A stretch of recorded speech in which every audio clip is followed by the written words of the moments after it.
बिस्मिल्लाहिर्रहमानिर्रहीम। अस्सलाम वालेकुम। Welcome to my YouTube channel Hitech. उम्मीद करता हूँ आप सब लोग खैरियत से होंगे। आज की वीडियो का टाइटल देखकर आपको समझ आ गई होगी कि आज हम जॉब्स के हवाले से बात करने वाले हैं कि किस तरह हमने ऑनलाइन जॉब पर अप्लाई करना है। आज का टारगेट जो है वो है पीपीएससी की वेबसाइट। इसमें डिफरेंट टाइप्स की जॉब्स आती रहती हैं, हमने इन जॉब्स पर अप्लाई करना होता है, उसके बाद इनके टेस्ट होते हैं। आज अप्लाई करने का जितना भी प्रोसीजर है वो डिटेल में आपको इस वीडियो में डिस्क्राइब करूंगा, आपको प्रैक्टिकली करके दिखाऊंगा कि किस तरह आपने अप्लाई करना है। इसका ये फ़ायदा होगा कि आप अपना घर बैठे किसी भी जॉब पर अप्लाई कर सकते हैं। उसके बाद आपको एक रिकमेंडेशन है कि अपने जो डॉक्यूमेंट्स हैं आपकी एजुकेशन के हवाले से जितने भी डॉक्यूमेंट्स हैं उनकी आप एक पीडीएफ फाइल क्रिएट कर लें।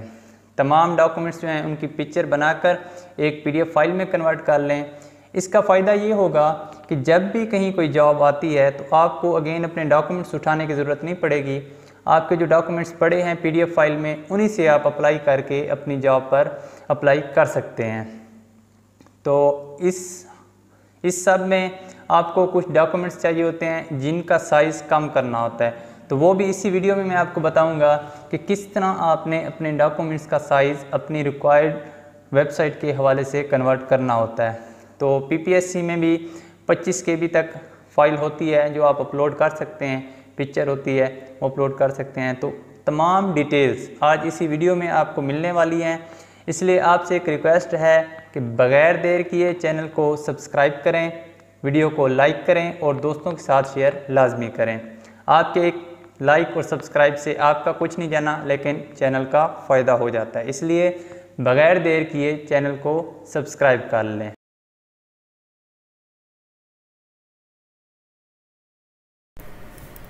सबसे पहले आपने गूगल पर जाना है। मोबाइल और लैपटॉप दोनों पर सेम प्रोसेस है, इसलिए आपने परेशान नहीं होना। मैं क्योंकि लैपटॉप पर वीडियो रिकॉर्डिंग करनी होती है तो मैं लैपटॉप पर प्रेफर करता हूँ। आपने सिंपली गूगल पर लिखना है पीपीएससी, उसके बाद आपके सामने पीपीएससी की ये ऑफिशियल वेबसाइट शो हो जाएगी। यहाँ पर ये जो लिंक है ये आपने माइंड में रखना है, यही लिंक हो। इसके ऊपर क्लिक करेंगे तो आपके सामने पीपीएससी की ऑफिशियल वेबसाइट इस तरह ओपन हो जाएगी। आपने यहाँ पर वो तमाम जो पीपीएससी के अंडर चीज़ें हैं वो यहाँ पर इसी वेबसाइट से आपको मिलेंगी, किसी और वेबसाइट पर जाने की ज़रूरत नहीं पड़ती आपको।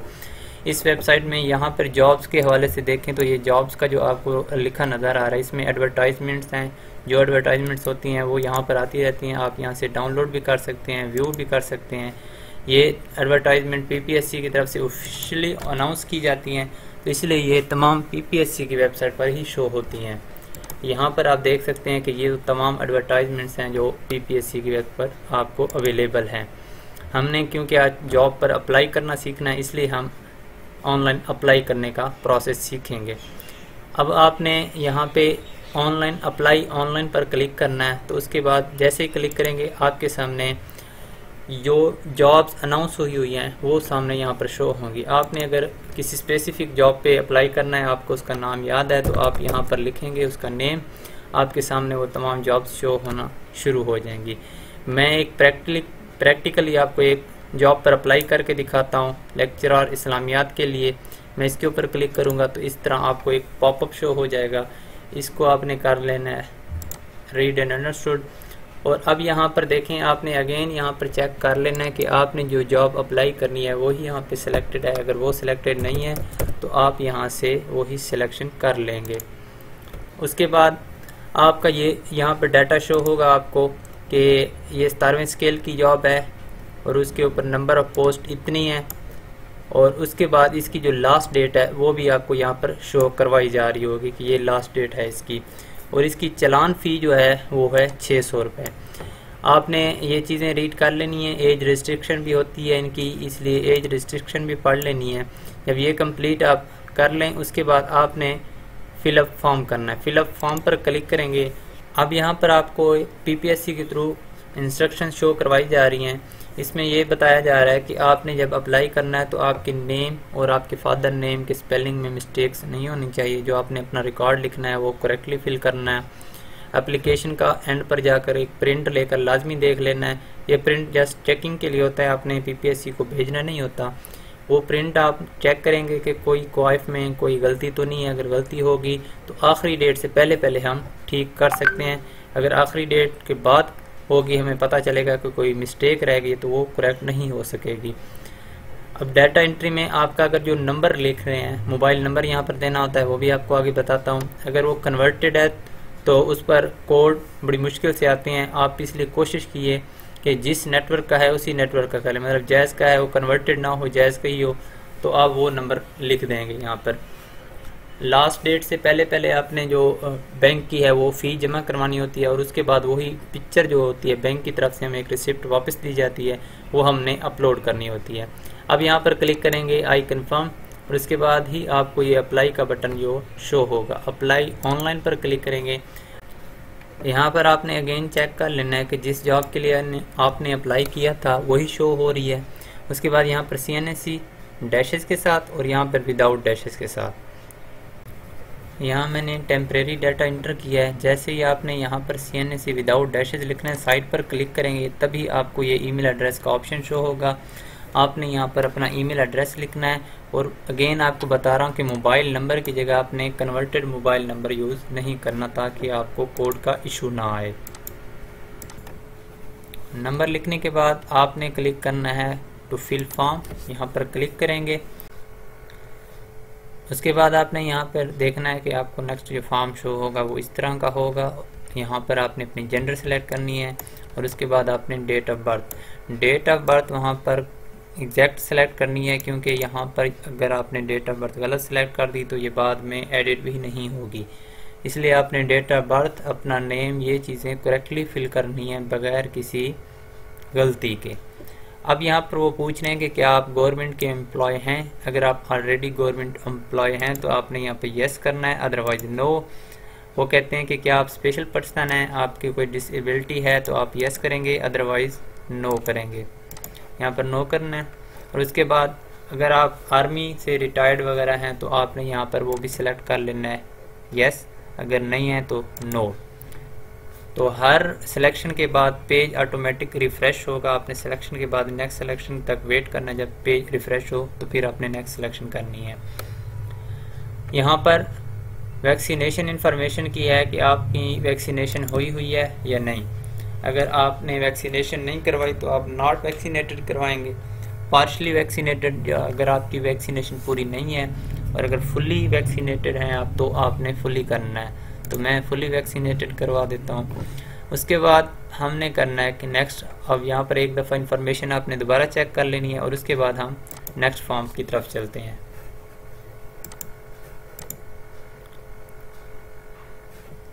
अब यहाँ पर वैक्स सर्टिफिकेट का नंबर लिखना है। अब यहाँ पर सर्टिफिकेट का नंबर लिखेंगे और उसके बाद हम नेक्स्ट चलते हैं।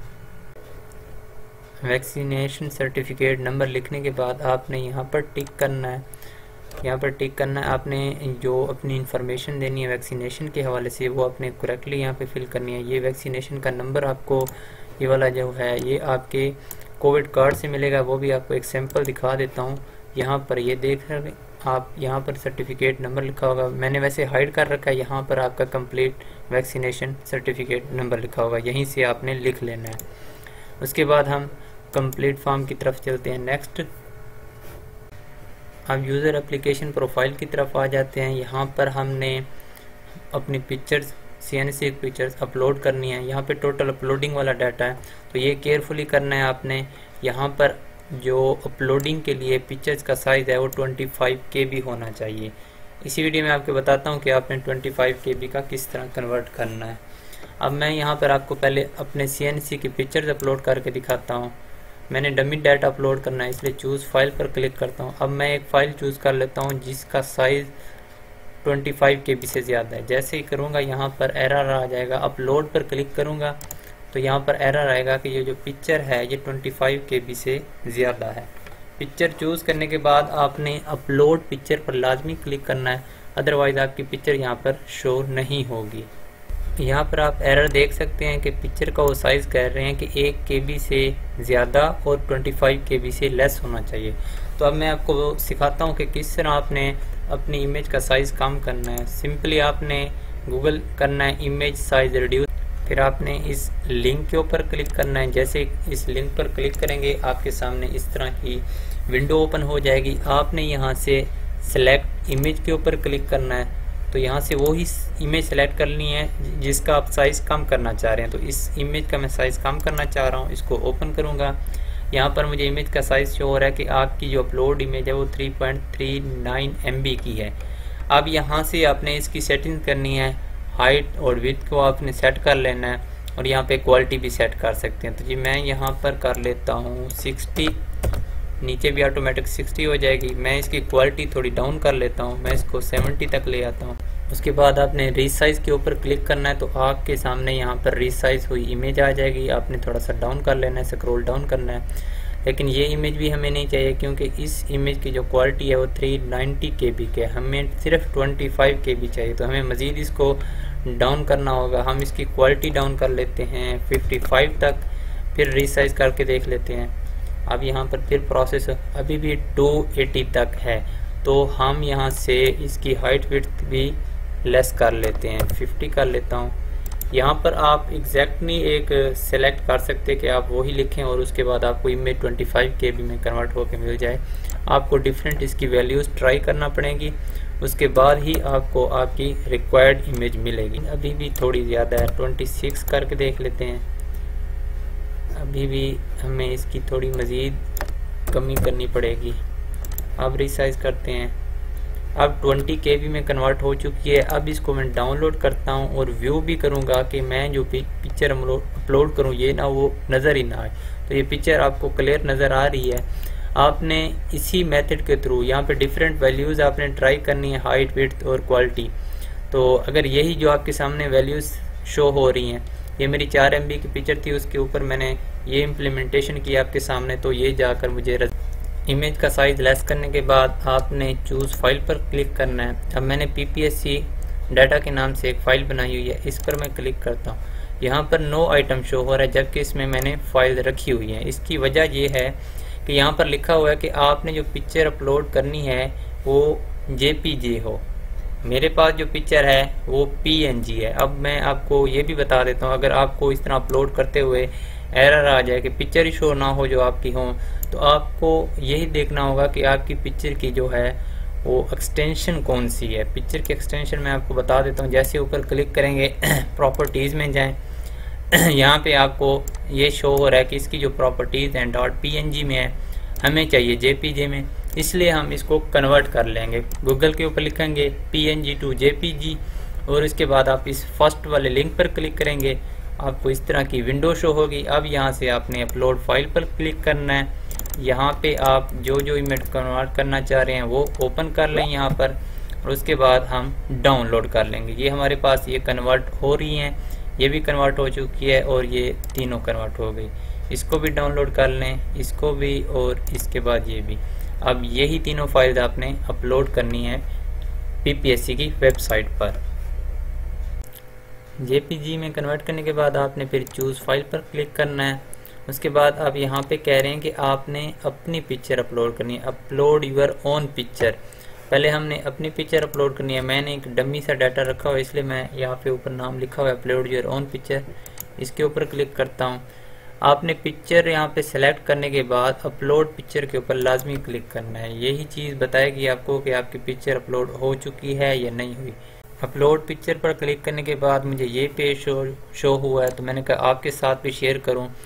आप अगर एप्लीकेशन फिल करते हुए जिस तरह मैं पिक्चर्स कन्वर्ट की हैं तो वहाँ पर टाइम लग गया है, तो इस दौरान सेशन जो है वो एक्सपायर हो जाता है। इसलिए आपने जब भी एप्लीकेशन फिल करने बैठना है, आपका डाटा कंप्लीट होना चाहिए आपके पास, ताकि आपको एप्लीकेशन अगेन से फिल ना करना पड़े।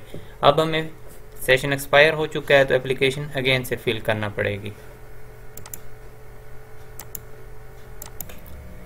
अब यहाँ पर अपलोड पिक्चर पर फिर मैं आ गया हूँ, अपलोड यूर ओन। आपने अपनी पिक्चर अपलोड करनी है, ओपन करेंगे, उसके बाद अपलोड पिक्चर के ऊपर क्लिक करेंगे।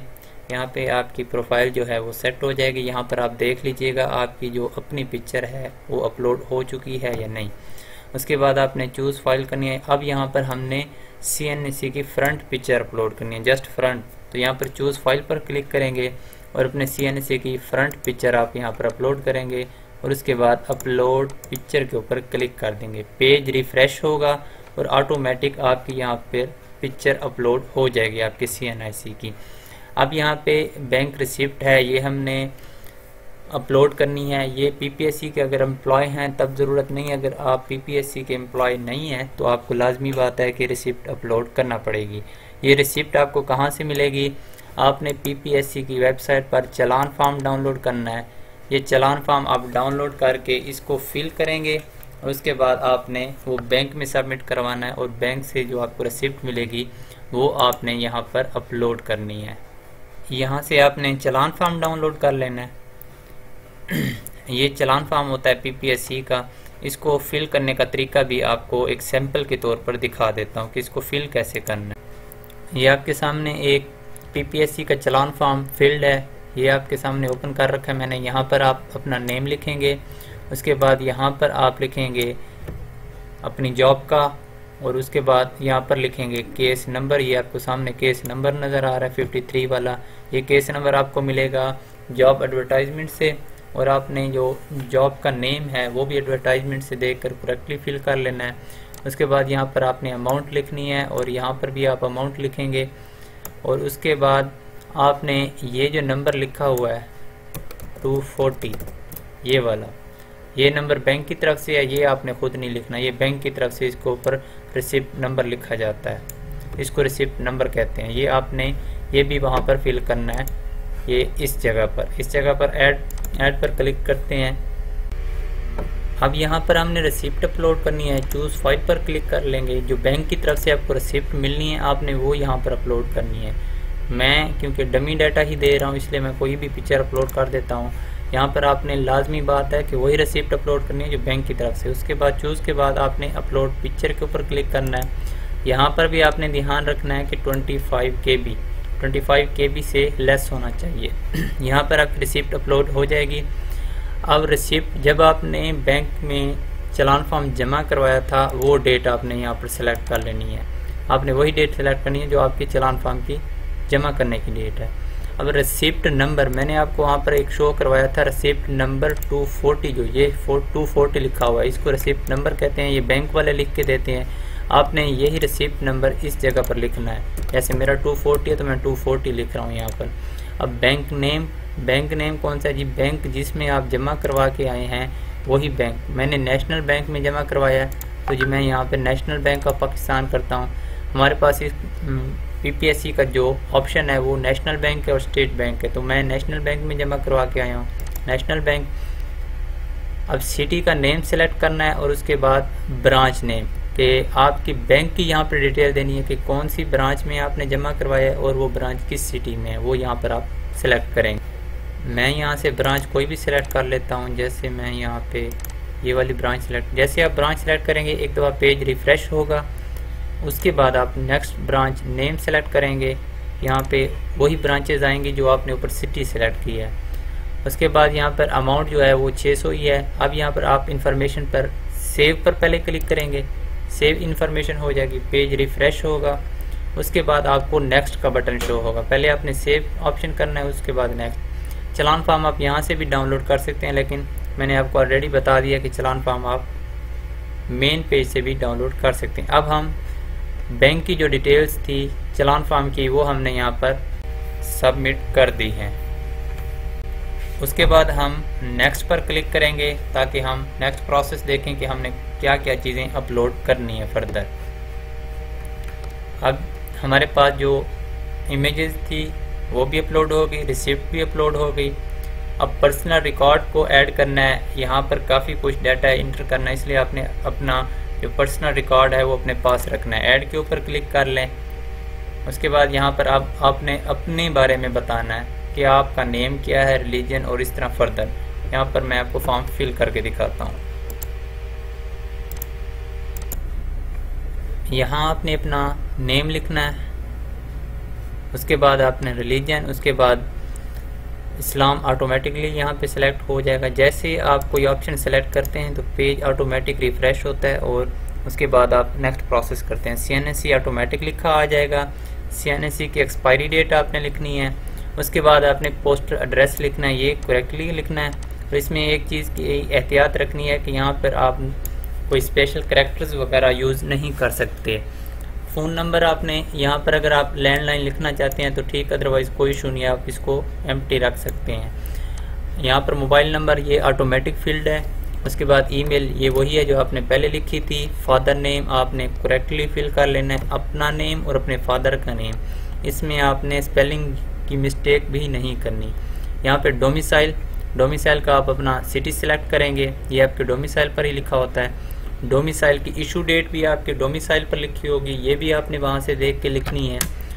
उसके बाद मैरिटल स्टेटस है, अगर आप सिंगल करते हैं तो आपके पास ये ऑप्शन डिसेबल रहेगा। अगर आप यहाँ पे मैरिड करते हैं तो आपके पास यहाँ पे ऑप्शन जो है ये एक्टिव हो जाएगा।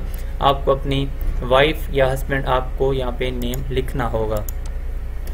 उसके बाद यहाँ पे पूछा जा रहा है कि क्या आपके कोई रिलेटिव है जो PPSC में हो। यहाँ पे इस ऑप्शन में पूछा जा रहा है क्या आपका कोई रिलेटिव है जो PPSC में हो, तो यहाँ पर नो करेंगे। अगर कोर्ट मार्शल अगर लगा हुआ है आप पर तो आप यस करेंगे, अदरवाइज नो करेंगे। उसके बाद आप किसी गवर्नमेंट जॉब करते रहे हैं, डिस्चार्ज किया गया हो, आपको रिमूव कर दिया हो, तो उसके बारे में भी आपने बताना है। नो करेंगे तो कोई डिटेल नहीं होगी, यस करेंगे तो फिर आपने डिटेल्स देनी है। अगर आपके फादर वगैरह जॉब करते रहे हैं गवर्नमेंट के थ्रू और उनकी डेथ हो गई है, आप एडिशनल मार्क्स भी क्लेम कर सकते हैं। यस करेंगे तो आपके पास ये जो बॉक्स है, ये वाला बॉक्स, ये एक्टिव हो जाएगा। आप उनका CNSE नंबर लिखेंगे। अगर यस करेंगे तो आपको CNSE नंबर लिखना पड़ेगा, नो करेंगे तो आप नेक्स्ट चल सकते हैं। उसके बाद आपको पाकिस्तानी अदालत की तरफ से कभी मुजरिम करार दिया गया हो, उसके बारे में भी आपने यहाँ पे डिटेल्स बतानी है। आपका कोई क्रिमिनल रिकॉर्ड है तो उसके बारे में भी आपने यहाँ पे बताना है। इस ऑप्शन में अगर आपका कोई क्रिमिनल रिकॉर्ड रह चुका है तो वो भी आप यहाँ पर बताएंगे। अब यहाँ पे जो चीज़ें हैं ये डॉक्टर्स और इंजीनियर्स के लिए हैं। यहाँ पे साथ लिखा भी है कि only for doctors, engineer and pharmacist. तो ये इन्फॉर्मेशन अगर आपकी है तो आप यहाँ पर फिल करेंगे, अदरवाइज़ इसको रहने दें। ये ऑप्शन भी एक्सपायरी डेट वाला भी डॉक्टर्स, इंजीनियर, फार्मासिस्ट के लिए है। अगर आपके पास कोई मेडिकल सर्टिफिकेट है तो वो भी आप यहाँ पर उसकी इशू डेट लिखेंगे। अगर नहीं है तो आप इसको एम्प्टी रहने दें। उसके बाद आपने यहाँ पर अपना टेस्ट सेंटर सेलेक्ट करना है कि आप कौन से टेस्ट सेंटर में टेस्ट देना चाह रहे हैं, वो भी आप यहाँ से सिलेक्ट कर सकते हैं। अगर आपने पहले इस पोस्ट पर ऑलरेडी टेस्ट दिया हुआ है तो आप यहाँ पर 1 करेंगे, अगर 2 दफ़ा दिया तो 2, नहीं तो यहाँ पर आप 0 रहने दें अगर आपने टेस्ट नहीं दिया हुआ। जैसे आप सिलेक्शन करेंगे पेज रीलोड होगा और आपकी इन्फॉर्मेशन जो है वो सेव हो जाएगी।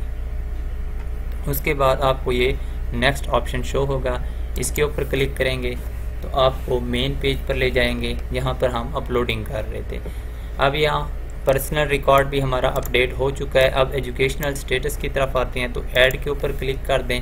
यहाँ पर आपने अपनी एजुकेशनल रिकॉर्ड जो है वो आपने सेलेक्ट करना है कि कौन सा आपका जो प्रोफाइल है किस क्वालिफ़िकेशन सेट के साथ मैच हो रही है, वो आप सेट यहाँ से सिलेक्ट करेंगे।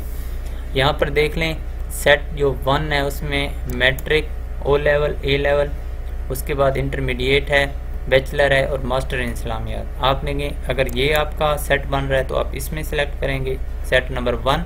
यहाँ से 2 है तो 2, 3 है तो 3। ये सेट आपने सेलेक्ट करने हैं कि आपके पास क्वालिफ़िकेशन कौन कौन सी हैं। ये सारी क्वालिफ़िकेशन लिखी हुई हैं, सेट बने हुए हैं। आप अपना सेट सेलेक्ट करके प्रोसीड करेंगे। कैसे प्रोसीड करेंगे, आपके पास आपका एजुकेशनल रिकॉर्ड फिल करने का फॉर्म आ जाएगा। यहाँ पर आप प्रोसीड फर्दर कर दें।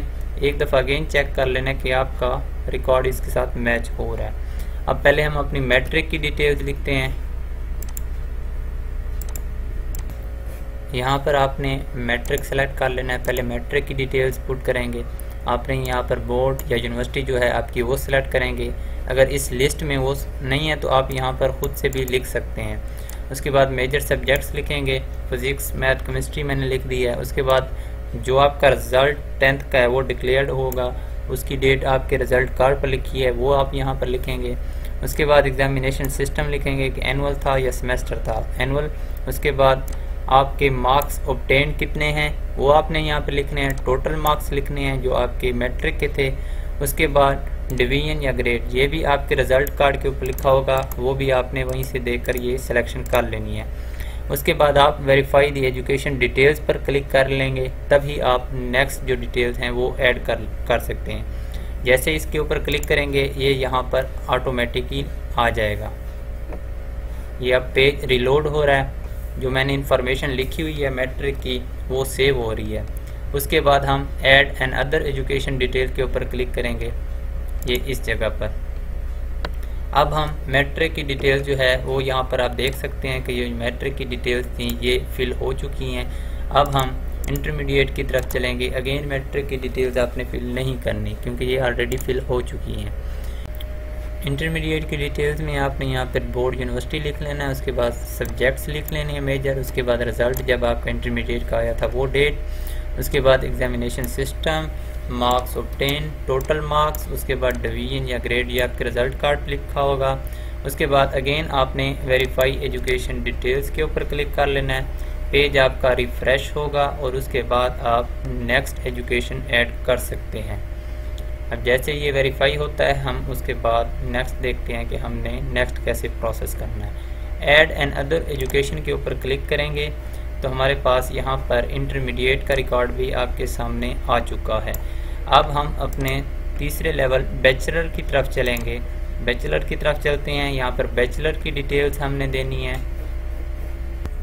यहाँ पे बैचलर सेलेक्ट कर लेंगे, यूनिवर्सिटी का नेम, उसके बाद मेजर सब्जेक्ट्स जो आपके हैं यूनिवर्सिटी के हवाले से, उसके बाद रिज़ल्ट जब आपका यूनिवर्सिटी का अनाउंस हुआ था। अब आपका यहाँ पर सेमेस्टर सिस्टम होगा तो आप सेमेस्टर सेलेक्ट करेंगे, अगर एनुअल है तो एनुअल। उसके बाद आप यहाँ पे अब मार्क्स नहीं CGPA लिखेंगे अगर आपने सेमेस्टर सेलेक्ट किया हुआ है। उसके बाद टोटल मार्क्स या CGPA आप यहाँ पे लिखेंगे। यूनिवर्सिटी, हर यूनिवर्सिटी की अपनी एक परसेंटेज होती है, वो आपकी ट्रांसक्रिप्ट के ऊपर लिखी होती है, तो आपने यहाँ पर यूनिवर्सिटी की ट्रांसक्रिप्ट से देखकर यहाँ पर परसेंटेज लिखनी है। उसके बाद आपने ग्रेड या डिवीजन ये आपने अपनी एजुकेशन रिकॉर्ड से देखकर लिख लेनी है। उसके बाद आप अगेन वेरीफाई डिटेल्स के ऊपर क्लिक करें। वेरीफाई करने के बाद ऐड एंड अदर एजुकेशन के ऊपर क्लिक करें और उसके बाद आपकी यहाँ पर बैचलर की डिटेल्स भी आ चुकी हैं। अब यहाँ पर हम मास्टर इन इस्लामियात को सिलेक्ट करते हैं। उसके बाद सेम वही प्रोसेस, इस्लामियात की डिटेल्स देने के बाद अगेन आपने वेरीफाई एजुकेशन डिटेल्स पर क्लिक करना है और ऐड एंड अदर एजुकेशन के ऊपर क्लिक कर देना है। अब हमारे पास यहाँ पर 4 एजुकेशंस थी, वो हमने चारों की डिटेल्स ऐड, मैं क्योंकि डमी डाटा पुट कर रहा हूँ इसलिए मैंने जो पहले सेट सेलेक्ट किया था उसमें रिज़ल्ट लास्ट जो डिक्लेयर डेट थी वो 2022 मैंने सेलेक्ट की, तो वो एप्लीकेशन रिजेक्ट हो गई। आपने भी इस चीज़ का ध्यान रखना है कि रिज़ल्ट डिक्लेयर डेट जो है वो आपकी लास्ट डेट से पहले होनी चाहिए। उसके बाद हम नेक्स्ट पर क्लिक करते हैं तो अब हमारे पास जो एजुकेशनल डाटा रिकॉर्ड है वो भी सेव हो चुका है। सर्विस रिकॉर्ड या एक्सपीरियंस स्टेटस, अगर आप ऑलरेडी जॉब कर रहे हैं, आपके पास एक्सपीरियंस लेटर वगैरह है तो वो आप यहाँ पर ऐड करेंगे, वो भी देख लेते हैं। पोस्ट का नेम बताना है आपने, उसके बाद डिपार्टमेंट या ऑफिस जिसमें आप जॉब कर रहे हैं उसका नेम बताना है। उसके बाद पोस्ट कब आपसे स्टार्ट हुई वो, उसके बाद अगर आप अभी तक वो जॉब कर रहे हैं तो येस और नो में जवाब देना है। स्केल जो है आपने वो बताना है। उसके बाद अगर आपका एक्सपीरियंस इस जॉब का रेलिवेंट है, मतलब आप MA इस्लामियात में ही किसी जगह पर जॉब कर रहे हैं तो आप रेलिवेंट लिखेंगे येस, अदरवाइज़ नो कर देंगे। उसके बाद जैसे आप ऐड एंड अदर एक्सपीरियंस के ऊपर क्लिक करेंगे तो यहाँ पर ऑटोमेटिक जो है वो आपका 3 ईयर लिखा आ जाएगा, आपका जितना एक्सपीरियंस बन रहा है वो ऑटोमेटिक कैलकुलेट होके आ जाएगा। उसके बाद मैं सेव इन्फॉर्मेशन पर क्लिक करता हूँ और उसके बाद हम नेक्स्ट बटन के ऊपर क्लिक करेंगे जो आपको ये बॉटम पर नज़र आ रहा है। हमारी जो सर्विस रिकॉर्ड है वो भी सेव हो चुका है। उसके बाद हमारी जो तमाम डिटेल्स थी वो सेव हो चुकी हैं। जैसे सबमिट एप्लीकेशन के ऊपर क्लिक करेंगे हमें एक मैसेज शो होगा, वो मैसेज इम्पोर्टेंट है, उसमें आपकी एप्लीकेशन नंबर लिखा होता है, टोकन नंबर लिखा होता है, उसी के थ्रू आप अपनी एप्लीकेशन को एडिट कर सकते हैं। तो क्योंकि मैंने तकरीबन डमी रिकॉर्ड लिखा हुआ था इसलिए मैं एप्लीकेशन को सबमिट नहीं करूँगा ताकि PPSC की तरफ गलत रिकॉर्ड ना जाए। जब आप एप्लीकेशन सबमिट कर चुके होंगे तो आप यहाँ पर मेन पेज पर आकर प्रिंट एप्लीकेशन भी कर सकते हैं। जैसे प्रिंट एप्लीकेशन पर क्लिक करेंगे, यहाँ पर आपने अपना CNIC नंबर लिखना है। एप्लीकेशन नंबर आपको SMS भी आ जाएगा और आपको ईमेल भी जाएगा। ये टोकन नंबर भी आपको SMS पर आया होगा और ईमेल भी आई होगी। ये तीन चीज़ें आपके पास लाजमी होनी चाहिए। जैसे ये तीन चीज़ें पुट करके प्रिंट एप्लीकेशन पर क्लिक करेंगे तो आपको आपकी एप्लीकेशन जो है वो प्रिंटेड फॉर्म में आपके सामने आ जाएगी। आपने वो चेक कर लेनी है, कोई रिकॉर्ड गलत ना हो। इसी तरह आपने चेक करना है कि आपका पेपर किस डेट को है, तो आपने अपनी रोल नंबर स्लिप, जिसको एडमिशन लेटर कहते हैं, वो इस जगह से डाउनलोड करनी है। ये जो लेटर्स प्रिंटिंग खड़ा है, लेटर प्रिंट एडमिशन लेटर के ऊपर क्लिक करेंगे। उसके बाद यहाँ पर आपने अपना CNIC नंबर देना है और उसके बाद आपने पोस्ट सेलेक्ट करनी है और सबमिट कर देना है। उसके बाद आप एप्लीकेशन अपनी डाउनलोड कर सकते हैं कि आपका एडमिशन लेटर, आपका पेपर कहाँ पर है, वो आपको डिटेल्स यहाँ पर शो हो जाएंगी। वीडियो में मैंने आपको वो तमाम प्रोसेस बता दी है जो फॉलो करना है आपने PPSC की जॉब के अप्लाई के लिए। तो कोशिश की है कि मैक्सिमम जो चीज़ें हैं वो आपको बता दी जाएं ताकि आपको कोई इशू ना हो। इसके बावजूद भी आपको कोई इशू आता है, आप कमेंट करके अपना इशू डिस्कस कर सकते हैं। मैं आपको आपके कमेंट का रिप्लाई दूंगा, आपके प्रॉब्लम का आपको सलूशन दूंगा। उम्मीद करता हूं आपको मेरी ये वीडियो अच्छी लगी होगी और रिक्वेस्ट करता हूं कि मेरे चैनल को सब्सक्राइब लाजमी करें। मैं आप लोगों के लिए और अपने लिए मेहनत कर रहा हूं, इसलिए आप चैनल को सब्सक्राइब लाजमी करें और दोस्तों के साथ लाजमी शेयर करें। आज की वीडियो में इतना ही। मिलते हैं जल्द ही एक न्यू अमेजिंग वीडियो के साथ। तब तक के लिए अल्लाह हाफिज़।